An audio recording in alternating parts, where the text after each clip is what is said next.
பெருமானை கூர்தமை ஞானத்தால் கொண்டனர்வாதம் கரத்தில் நோக்கரிய நோக்கே நுணுக்கரிய நுண்ணுணர்வே போக்கும் வரவும் உளவல்லா புண்ணியனை காக்கும் எம் காவலனை காண்பறிய பேரொழியே ஆற்றின்ப வெள்ளமே எத்தாமிக்காய் நின்ற தோற்றச் சுடரொழியாய் சொல்லாத நுண்ணுணர்வாய் மாற்றமாம் ஐயகத்தின் வெவ்வேறே வந்தறிவாம் தேட்டனே தேற்றத் தெளிவே என் சிந்தனையுள் நூற்றான உன்னாரமுதே உடையானே வேற்று விகார விடக்குடமின் உட்கிடப்ப ஆற்றேயம் ஐயா அரணே என்றென்று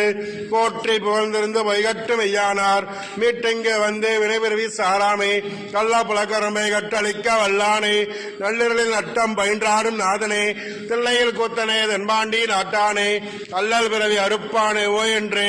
சொல்லற்கரியானே சொல்லி திருவடிக்கில் சொல்லிய பாட்டின் பொருளந்து சொல்லுவார் சோபுரத்தின் உள்ளார் சுவனடிக்கில் எல்லோரும் ஏத்த பணிந்து திருச்சிற்றம்பலம்.